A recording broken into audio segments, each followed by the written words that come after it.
नमस्कार। हम जेपी द्विवेदी भोजपुरी साहित्य रचना आलोचना चैनल से रउरा सभे के स्वागत करतानी। आज पुस्तक चर्चा सत्र में हमरा भी जो पुस्तक बिया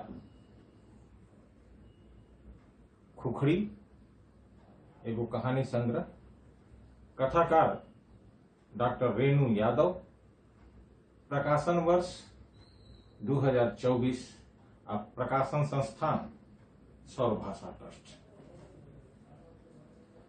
कोनो कहानी कहानी संग्रह पर बात करे से पहले कहानी के जतरा उत्पत्ति पर विचार करल जरूरी होला। यह हाल फिलहाल में एगो लमहर आलेख आयल है अग्रज विष्णुदेव तिवारी जी के। एकरा पहले एगो और आलेख आयल रहे डॉक्टर बलभद्र जी के, जो कथा साहित्य के जन्म से लेके भारत पहुंचना तक के उनमें बात कही गई बा। इन लोगन के आलेखन के अगर आधार मान के हम बात करी तो कहानी के जन्म भूमि अमेरिका मानल जाला, जहां से कथा साहित्य ट्रेवल कैलस, आगे बढ़ल और फ्रांस, ब्रिटेन और रसिया तक पहुंचल। रसिया में ओकर खूब विकास भइल।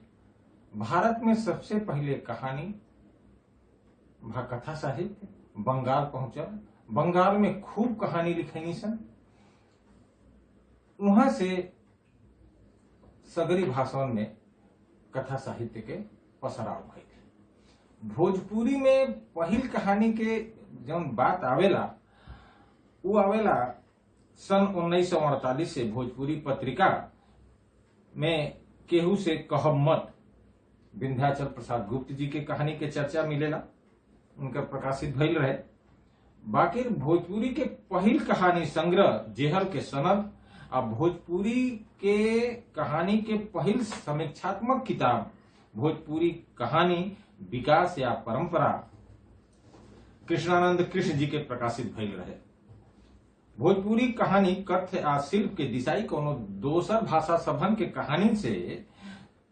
कहानी साहित्य से जरिको कमतर नहीं खे, बलुक ई कहला में जरिको गुरेज नहीं खे कि भोजपुरी कहानी और सगरी भाषावन के कथा साहित्य के संगे आंख में आंख मिला के डेग से डेग मिला के आगे बढ़ रहा बिया। कहानी के विषय में डॉक्टर ब्रज किशोर जी के विचार का रहे जिंदगी के हर क्षण अपने आप में एगो कथा है और हर घटना एगो कहानी है।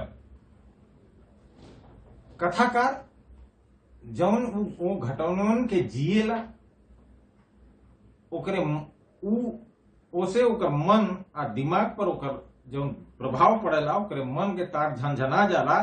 साहित्यकार तरह तरह से वही घटनावन के लोगन के सोझा प्रस्तुत करेला, प्रकट करेला। भोजपुरी कहानी के जन्म ढंग से अगर कहल जाओ तो मानल जाला आजादी के बाद भइल। साहित्यिक कृति के निर्माण खातिर कोनो भी भोजपुरी के साहित्यिक कृति या कथा साहित्य के कोनो साहित्यिक कृति के रउरा निर्माण करे जाता नहीं तो 3 बातन के ध्यान में रखल जरूरी होला। उ बाटे कथ्य, शिल्प और भाषा शैली। भोजपुरी में जौन रचना विधान के दृष्टि से देखल जाए तो कहानी 2 प्रकार के होनी सन, प्लाटवादी और बेप्लाटवादी। भोजपुरी में प्लाटवादी कहानियन के बोलबाला बा। प्लाटवादी कहानियन में सबसे ज्यादा जो जरूरी होला वो होला 2 बातन पर ध्यान रखल। पहिल का मथेला और दूसर का कथानक। कहानी मूलतः 3 प्रकार के होली सन, घटना प्रधान, चरित्र प्रधान और भाव प्रधान। ये कुछ बात रहा कथा साहित्य के जौना से कि हमने के कोनो भी कहानी संग्रह के समझे में, बुझे में, ओकरा के अपने मन से होत हृदय तक उतारे में या तक उतारे में बहुत अहम रोल हो सकेला। हमने के बात करे खातिर आज यहाँ बानी सन कथा संग्रह, कहानी संग्रह खुखड़ी के एक कहानी संग्रह में कुल 11 गो कहानी बानी सन। हर कहानी अपने आप में अपन एगो खास महत्व के कहानी बा। ओहमे से कुछ कहानियों के विषय में हम अगर चर्चा करल चाहें तो एकर मथेला कहानी खुखड़ी के बहाने कथाकार डॉक्टर रेणु यादव जी अमीर घराने के मेहरारून के गरीबी का चित्र और अंतिम समय में पूरे घर के सोझा भैंस बेच के मिलल पैसा सगरी मेहरारून में बांटे के फरमान मलकाइन के जिंदगी के नीमन सांच उकेरल गइल बा। एमे एगो अगली कहानी बाटे मोझौसी। समाज के ढकल छुपल चरित्र सोझा लेके आवे में सफल देखात बा। अधिया सरगोशी के लेके अनजान लोगन के मनस्थिति के उकेरत पीड़ित मेहरारून के दीन दशा के संपूर्ण सत्य सोझा लेके उपस्थित भइल बा। मुखाग्नि सेना में सिपाही के नौकरी करे वाला दूगो संगतिया लोगन के वो लोगन के दोनों उन लोगन के मेहरारून के स्थिति जो दोनों लोगन के मेहरारू आपस में सहेली बाणी सन, वह दोनों घर परिवार के स्थिति युद्ध के दौरान का हो रहा बा,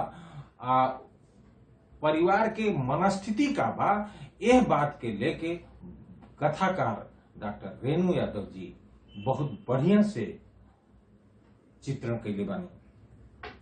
का लिखी आ का ना लिखी के अझुरहट से बहरा निकल के जब कहानीकार कोनो कहानी के ताना बाना बुनेला तो उनका सोझा कई वो चीज आंख फोड़ के देखानी।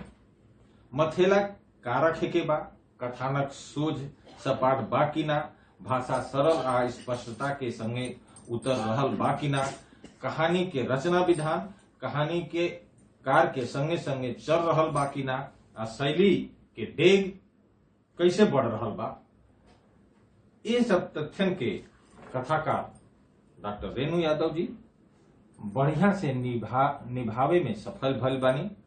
डॉक्टर रेणु यादव खुखड़ी का रूप में भोजपुरिया साहित्य जगत के सोझा नारी विमर्श के कहानियन के ऐसन संग्रह लेके उपस्थित भइल बानी जमन कि कोनो साहित्य मनीषी के मन के संकल्प के नीमन से खटखटा रहल बा, जौना के हर कहानी पाठक के सोचे खातिर मजबूर कर रहल बा।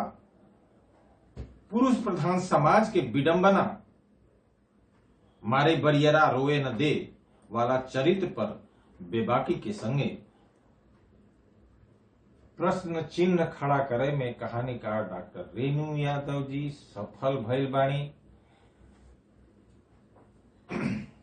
एक कथा साहित्य के एक संग्रह खुखड़ी से गुजरला के बाद हम ही कह सकीला कि कथाकार डॉक्टर रेणु यादव जी के जौन भाषा शैली बा वो पाठक के बांध के राखे में